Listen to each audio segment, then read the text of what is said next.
Hello, my name is Tyler Esselman. And I'm Michael Osinski.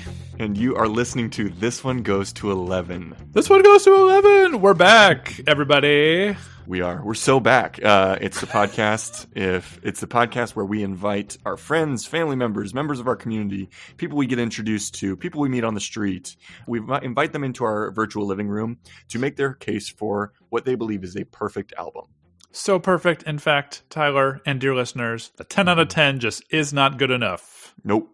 Oh, it feels so good to be back, right? Yeah, and we have quite a collection of albums coming up this season. I would argue like the most kaleidoscopic. Kaleidoscopic? Sure, it works. Mm-hmm. Yeah, I'm down. Definitely. Maybe eclectic would be a word that would be used, though I think it's probably overused, maybe. Yeah, I think let's lean towards the kaleidoscope, I think. Kaleidoscopic. Yeah. This is our kaleidoscopic era that we're coming into. Well, Tyler, who are we talking to for our first episode of season 4? We've got a banger to start it off. We have a new friend of ours who we met through social media and his friendship with our good friend Michael Achenbach.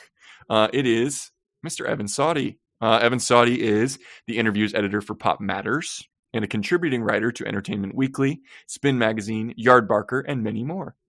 He has written liner notes for album re-releases, is the co-founder and host of The Chartographers, a podcast for pop music nerds, and has been recording music in the band Corresponding Handpieces since 2005. He is, like me, currently a resident of Los Angeles, California, and he is lovely. Oh my goodness. This was fun. This was a fun conversation. And dear listeners, we talked to him for like half an hour after we were done recording too. So smart, so loving, so just like everything we love in a person, right? Indeed. Mm-hmm. And just so you know, dear listeners, I said that a lot this intro, but who cares? Dear listeners, in case you didn't know, we are on the YouTubes now. So if you do want to check out this episode and watch the music videos that might go along with it, we highly encourage that you do that. But if you're going to do that, you should probably watch the playlist for the episode, not just the like little segments. It's just the best way to experience it. Wouldn't you agree, Tyler? I would totally agree. And you and I being fans of the music video medium,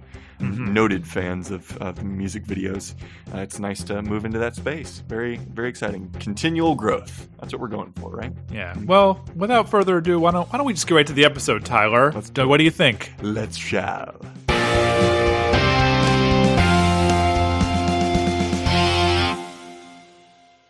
Sawdey, right? Yes, that's correct.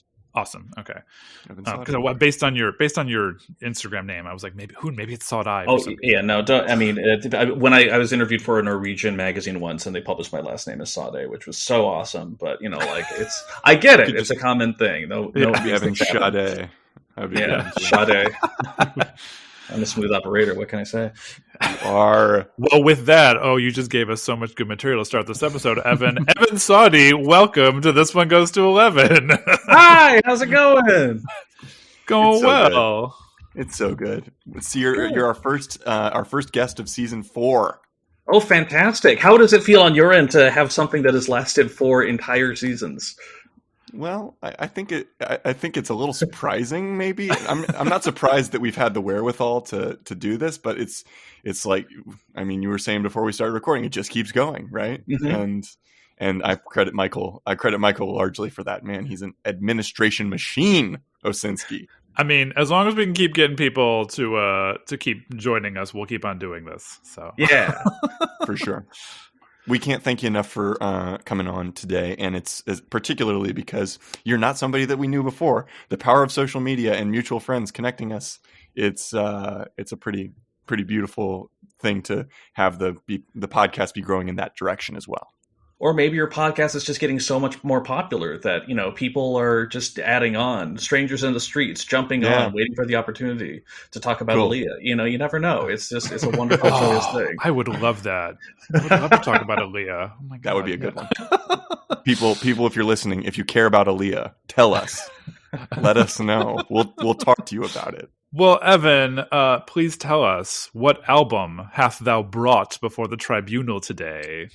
Well, I am so excited to be here, and I am so thankful to be here and talk about music. It's something I love to do profoundly and deeply. And I was a little struck when I'm going to pull back the curtain on here to reveal the This One Goes to 11 Wizards and say that you were asked to select multiple albums in order for this, so they can make their best estimation. And I was surprised that a majority of my choices of like truly fundamental building blocks or your entire aesthetic albums were from the year 2000, which is, I think, dates me in a wonderful way, and also kind of points to a certain era when I think music was changing. And I had a lot of options on there, but I think ultimately the one we want to go with here is, I think, an album that to this day, over 23 years later, holds up to an astounding degree, and that is Since I Left You by the Avalanches. I think I was waiting for this one to come forward at some point. I was too, and I'm gonna for that reasoning, that take right there about the turn of the century music hitting particularly hard. I'm gonna give you 2,000 points right off the bat. So wow, thank you. That's the season 4 starter bonus right there. I appreciate that. Yeah, well, and we will say the points matter. So you were not the only one that had this one on their list this season. Oh, really? But we decided to give you the privilege. Well, I am honored, and I will never live this day down. It's incredible. So appreciate being here. Okay, so for our listeners, this, like we're saying, this is a much loved album. It's an album that I love as well. Not to show my cards, I'm going to try to be very objective in my assessment of your case. But for those of you out there who may not know the Avalanches or may not know this particular album by the Avalanches, maybe you're more into their, one-off remixes. Maybe their remix of "The Shining" by Badly Drawn Boy is more your bag, but you've never listened to Since I Left You. We're gonna bring back everybody's favorite segment. It is everybody's favorite, isn't it, Michael? I guess so. And that is the beginner's guide to Since I Left You by the Avalanches in 60 seconds. And today it's going to be performed by none other than our co-host Michael Osinski. Michael, are you ready? I'm getting my timer. Sorry. I'm sure. I am so ready. You're so ready. I'm so ready.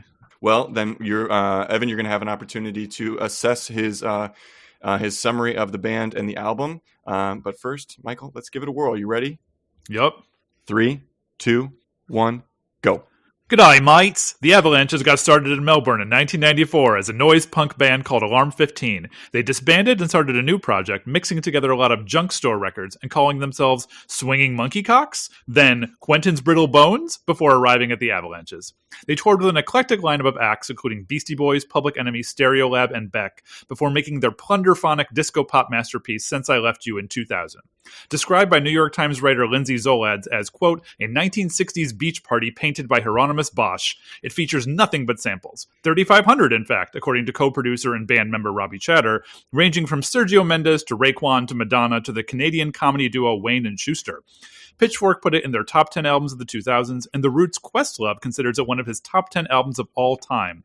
It took them 16 years to make another album, this time with live vocalists and with only 2 founding members, Chatter and Tony de Blasi. But nothing has eclipsed the international success of their first LP. 3, Crikey! 2, 1. Time. Excellent.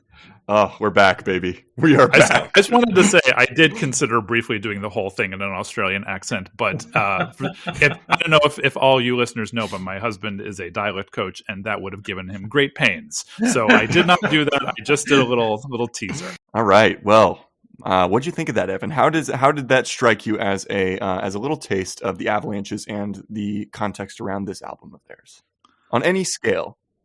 I think it was lovely. I think it was well done. I do think that I want to avoid any stereotypes associated with Australia in general. So I want to give that about 14 boomerangs, 3 wallabies, and 5 cans of Vegemite. I think is how I will rate that. Oh wow, Excellent. 5 cans of Vegemite. That's a salty treat, Evan. Thank you. Let me see. That was 14 boomerangs. What was the second 3 one? wallabies, I believe. 3 wallabies. Wallabies.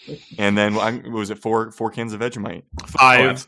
Tyler. 5. Yes, I'm sorry. Yes, we have 5 cans of Vegemite. Give me my sodium fix. All right. Pretty nasty. I've had it before. Excellent. Well, thank you for those not stereotypical at all points, At all. Evan. Much appreciated. They're just commonplace. Yeah. Makes sense to me. Before we dive into the album, though, we like to start with a much more basic question. So, Evan, what's your relationship with music today, in the past? Just sort of writ large, as we like to say. Oh, I hate it. It's my least favorite thing possibly ever. I prefer poetry and flutes. That's pretty much the main thing that I go with a lot of the time. I think if you want to get serious, I think my journey with music, probably starts in the same place that it starts for a lot of people, which is Drops of Jupiter by Train. I hate that fucking song so much. But very specifically, I was like 13 or 14. I listened to the Top 40 radio. As a gay spoiler, I wasn't good at sports, so I got into dance when I was in elementary school. So totally. I would get the CD of the stuff that was, being played, like the Real McCoy, that late 90s dance pop craze. I was like, oh, that was the first album I ever bought, truly. That or a Weird Al Yankovic album. In case you didn't know I was white enough already. All these things come together. But the biggest thing is that, when I was I just really kind of took in whatever was there, whatever my parents liked. My dad liked bands from the 60s and 70s, like the Association and stuff, but it never really fully connected with me. I just remember satisfied enough with radio, and one day, 13, 14, my stepmom goes into the Office Max or whatever to get something. I'm in the car listening to the radio, and Drops of Jupiter by Train comes on, and I was like, I kind of was okay with it at first, but I'd heard it over the radio so many times, and I'm like, okay, this is a little bit too much. And so then I switched to another radio station, and it just started playing Drops of Jupiter by Train. And I'm like, okay, hold on. This is a little bit much. I switched to a third radio station, which is finishing playing Drops of Jupiter by Train. And it was that thing where that repetition, 3 different stations playing the same not good song at the same time. I'm like, okay, so I have to discover music for myself now. That was just the dictum that suddenly infused myself. And I realized, especially as a teenager, not my older brother is into Led Zeppelin, but we never really exchanged records when we were younger. But I kind of had to make that journey for myself. So I started with guides and stuff. I bought books like VH1's best albums of all time or whatever. I started kind of filling in those gaps that I had in my mindset. I remember just buying stuff just based off the description. I remember getting my first Bob Dylan album, CD, from the local media play in the Sugar House in Salt Lake City, Utah. And I remember getting Blonde on Blonde on CD. I ended up working at Media Play too. Spoiler alert. That was fun.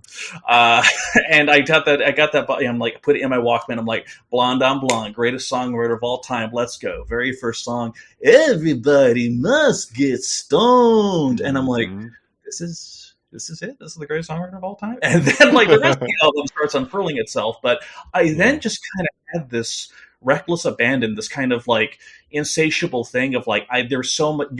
Your favorite album is probably already out there, and no one's. You may not have discovered it yet. You think you have, but it's probably still out there. So my years since then were kind of driven to find that record, to find out whatever it is, kind of regardless of genre. But similarly, that's kind of how I got into music journalism, because subscribe to CMJ magazine, or sometimes just written words about music is enough to get you to listen to music. There was a Fortet album from, I want to say 2003, 2004 called Rounds. Fortet is this kind of the weird acoustic slice and dice producer person who I absolutely loved because he's put out so much stuff recently I can't keep up. And I remember CMJ, there was a little blurb, just a little 100-word blurb that described listening to the album as the experience of lightning zen. And I was I don't know what that is, but I want to hear it. And so it very much became this kind of correlation of really enjoying people writing about music, because that's all it could take, is just a couple words or the right couple phrases to get you into that point to discover stuff. So then I became a music critic, and I've been writing for publications for years, and now I write for Spin. I had one article run one time in Entertainment Weekly, and I did liner note reissues and all sorts of other stuff. So it's been pretty okay for me on that front now, and I still get to write stuff. I still get to pitch stuff, every once in a while. I get paid sometimes for my writing, which isn't something that happened for the longest time. As my very good friend and peer Bryce Zell, he had a professor once tell him, well, if you really want to do it, there are dozens of dollars waiting for you in music journalism. And I think that is fairly accurate. So overall, there was a study, I don't know when this happened. It was a couple years ago that talked about how when people are like 34 or 35, like around that time, they stop listening to new music. Like they're just kind of aesthetic for taking in new media for the most part, just ends, and they're kind of are comforted with the stuff that they already have.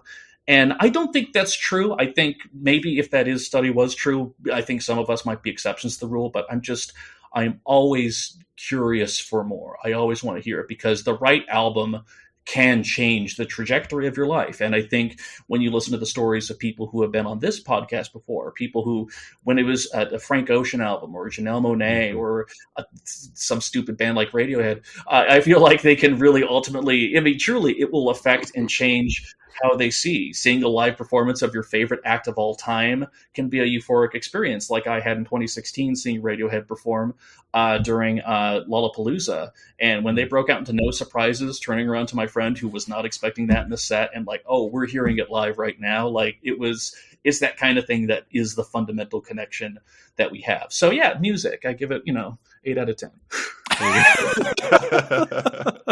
Oh, there's so much in there. Okay, I'm going to give you 45 drops of Jupiter. 45 drops of Jupiter for sure.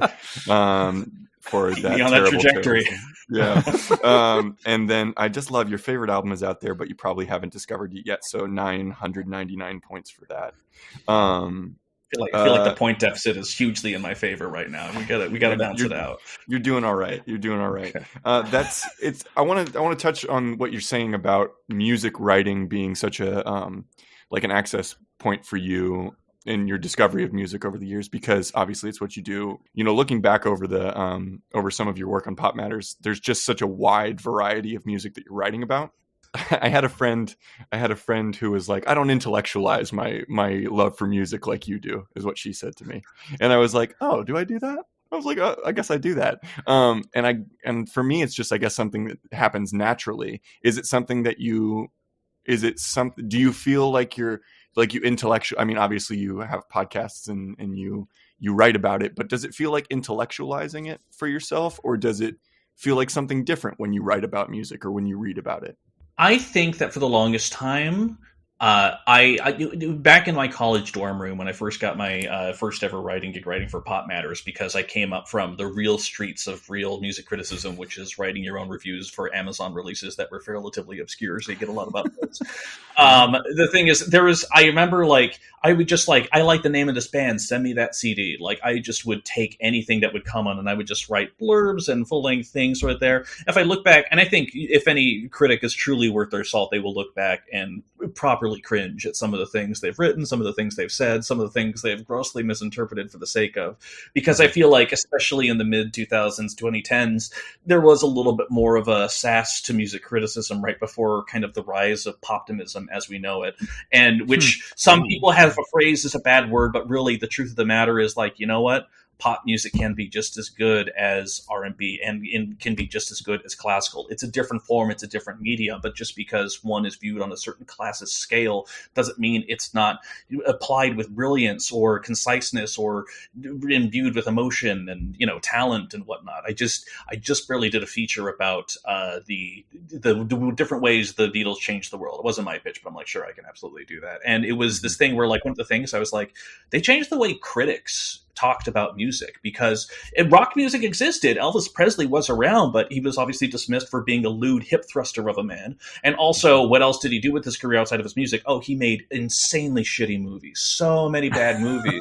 It was very easy to a degree to dismiss him as he was a fad. Even though he was fundamentally changing the culture of the country, of the world at the time, it was also just fairly easy. There was no rock critics prior to rock. It's that kind of thing that you don't really, think about. And so that's why when the Beatles came around, as much as they were dismissed as Beatlemania, mop top, oh, look at this young hippie music, whatever, eventually at some point, it's y'all just got to admit they're great. They're the first group to ever receive, the first rock band to ever receive an Album of the Year nomination at the Grammys for Help, of all things, too, which is amazing, too, because the Grammys always get it right, and there were no rock albums prior to that. But the thing is that, it's that thing where in criticism, it's just, there is an importance to it that I think is fascinating. And now when I'm writing about stuff, I try to basically do the same thing that happened for me when I was reading those magazines back in the day. Is there a way I can convince someone that this is a good album? Is there any way I can, in any way, use the microcosm, micro-celebrity platform that I have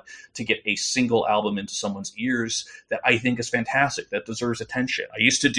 I'd love doing an ambient list every year of my favorite ambient releases because people have made playlists out of those, which is wild, which I'm like, great, more people should listen to these extremely obscure and sometimes hard to find through the mush kind of things. When I did pop albums list, or like my favorite of the albums of the year for Pop Matters, I'm always like, yeah, there's going to obviously Beyonce's Renaissance is going to be on there because that's fantastic, but you haven't heard this one woman who takes various old recordings from Iran and 1920 singers and reintegrates them into weird ambient shapes and song structure forms. It's the saddest thing I've heard in 5 years, but it's fantastic, and y'all should hear it. Like, it's in service to the things that music has done for me, and I would argue from the fact that we're on season 4 of this wonderful podcast, what music has done for y'all. It's that thing where you want to try and do what you can to champion it in any way possible. So if I can contribute in any way to that championing, that's fantastic. And if someone wants to pay me to do that, even better. I like the idea of championing it. Is because, Michael and I come from a theater background too, and the role of theater criticism in our communities has definitely been in question a lot in the last decade, I would say. But I think when done right, it like creates this bridge, this bridge between the artist and the audience that can be really meaningful. And I certainly love reading about albums as well. So I know it's just not as much of a part of the reading diet for some of my community. So I'm glad you feel that way. But similarly, I mean, as people pointed out, why are there so many goddamn reboots? Why are there so many goddamn sequels out here? And the reason is because the media landscape. We're going to talk about the Avalanches. I swear to God, everyone listening. The thing is that the media landscape, there are so many things in so many places at once right now. I can't subscribe to 8 different streaming services to watch this show. I'm watching Ryan Johnson's Poker Face, fabulous, but only because someone gave me Peacock login, because I was sure as fuck ain't paying for that shit myself. Sorry. We probably crossed over the language limit here, but whatever, we're good. The thing, genuinely, people are doing all these reboots and reimaginings and things like that because original ideas are so much harder to break through. Back in the days when the Beatles were popular, you had the 5 TV stations you could turn into. Their Ed Sullivan appearance was viewed by 70 million people, which is such an insane number to think about, 70 million people watching the same event at the same time. That's a Super Bowl happening every Sunday night. And so right now, when it comes to, I feel like the point of criticism is good because a lot of people will rely on a Spotify algorithm to recommend to them, oh, here's what you need to discover, or here's what's being released this week here. And I do feel like for a lot of people, that's great, that's easy, that's casual, we don't have to put a lot of work into that. But for other people, they need to hear that album. That time when a Buzzy album comes out and everyone's talking about it, and I'm just like, I'm sorry, am I supposed to listen to a brand new Lil Yachty album? Because he went psych rock? That's happened in the last couple weeks? It's that kind of thing where there is still, I think, a purpose and a point to it, because there's so many albums out there, so many songs at any given point, that anything to help delineate or kind of cut through or get to the real meat of the matter, I think is important. So, yeah. Mm-hmm. All right, let's do the Avalanches then, shall we? You want to do it? Maybe, sure. I actually think this applies, right? Because stylistically, if we're talking about what the Avalanches do as a band, I think it's this pastiche of sounds that I think is really going to surprise a lot of our listeners who haven't listened to it before. So how did you discover this album? I'd be honest, I don't remember. And I could almost tell you it was most likely because of review, because some publication, I remember I do have the CD. I bought it the year that it came out, and we just barely got the vinyl a little bit ago. We were playing it while I was making dinner last night just to get the vibe going. And there's 8 sides to it. There's remixes. It's 20th anniversary. Whatever, we're good. But it was, I just don't remember. I just remember that when I heard it, it truly was unlike anything I had ever heard before. And my hip hop journey, my love of everything rap related, was a little bit offbeat and obscure. The first rap album I ever truly remember buying, it was either Aesop Rock or it was Mr. Lif, two different acts that were under LP's Definitive Jux record label before LP became LP or Run the Jewels.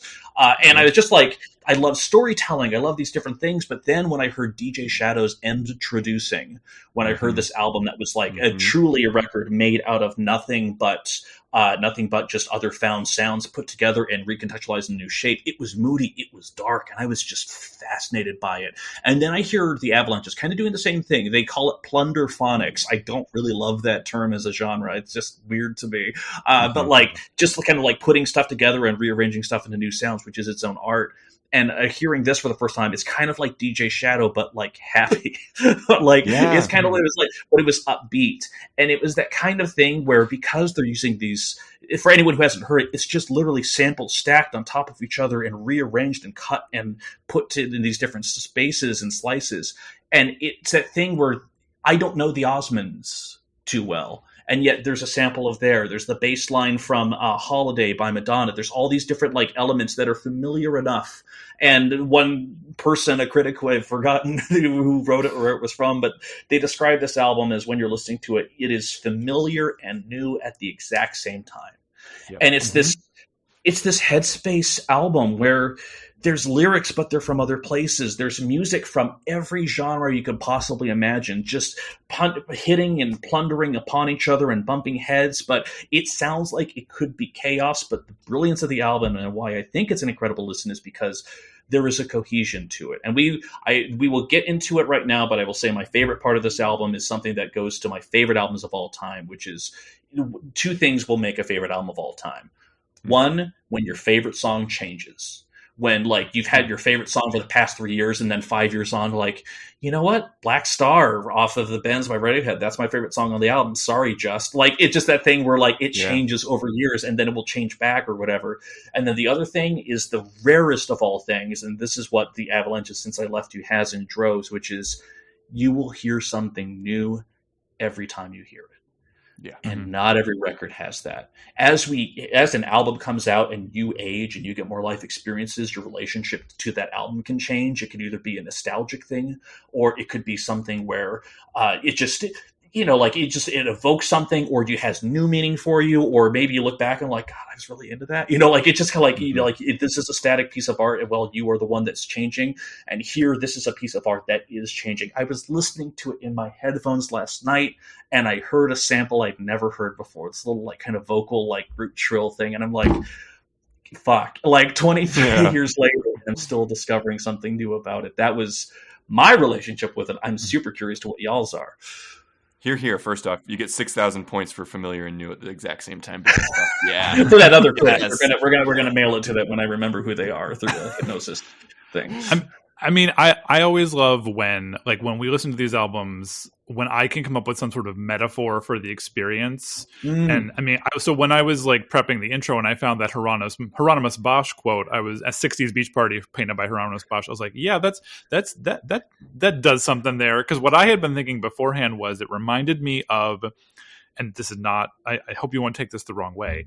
It's like a Where's Waldo book. Like, listening to this album was like a Where's Waldo book, because there's so many people in all those pictures. Like, it feels like there's a lot of activity going on. There's so many things to discover that, like, if you really look hard, you like, every time you open a book like that, you're going to find something different. But it always felt like that, or maybe a little bit like, I don't know, going to Glastonbury, but like where like all the years of Glastonbury are overlapping at the same time. I don't know if it's one of those two things, because it's not overwhelming. But it is a lot. Yeah. I've been aware of this album for a long time. I did not really connect with it until probably 6 years after I really had first heard Frontier Psychiatrist, the lead single from the album. And we have a friend of the pod, a former guest on the pod, Peter Link, who, Reader's Digest version, I talk about it all the time. It was incredible. It was the protest dance that we had in high school, and it was a watershed moment for my music taste in that time. And Frontier Psychiatrist was one of the songs that he played at that dance. And I think it was like, oh, this album has so much more than I'm really capable of diving into with my little 18-year-old mind right now. You know, like the richness and the intentionality of it. I think it was, and there's like a real emotion to it. I like what you said about how DJ Shadow and the Avalanches are kind of two sides of the same coin, because there's the light, you know, the Avalanches being like the light side, and DJ Shadow being the dark side, and there's an optimism to this throughout that I think maybe it was overwhelming to me at the time. Maybe I was feeling things and I didn't quite know how to move through it. But coming to it later on, you can really bask and soak in an album like this. It's beautiful. The album's sending those signals, those to-dos. It's so funny you mentioned that lyric, because I was going to comment on the fact that like some of the songs, it feels like words don't even, it's, you know, when you hear a word like 17 times in a row, or you look at a word like a bunch and suddenly it's like not recognizable to you anymore. That's how I feel like a lot of the words on this album are. They just become music. They almost don't mean anything at some point, which I don't, you know, as the listeners of the pod will know, I always prefer music to lyrics. So like, I don't mind that at all, but I don't know. I also agree with you. 2 is off to Honolulu, right? Yeah. I love that part. I love that part when it happens. That feels like a little like gay surprise towards the end or something. I don't know. I mean, nothing about it is gay. It just makes me feel gayer. Well, but low key, like, I know, not even like joking, like this album is camp.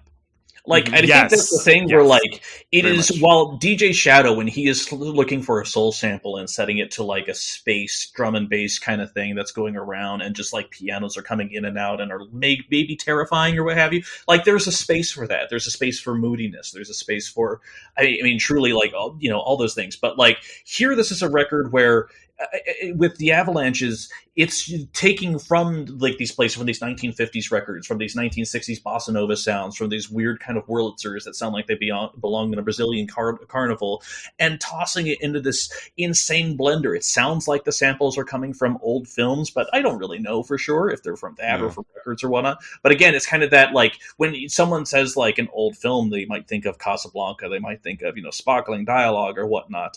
But when you hear a voice say like, well, bon voyage, kind of come up in there, it's like it evokes this old nostalgia that is kind of like, I don't know this, but I feel like it's a little bit more universal because we at least all know what that reference. And I think that is the strength of the record, is that same thing of it sounds new but familiar at the same time. The familiarity, I'm like, do I know this song? Like the bass line for Holiday, when that comes in, like I hadn't heard Madonna's Holiday before I heard this song first, but it was just like it had that air of familiarity to it that kind of draws you in, even though everything else around you is new and being reconfigured in ways that tears your brain apart into beautiful confetti.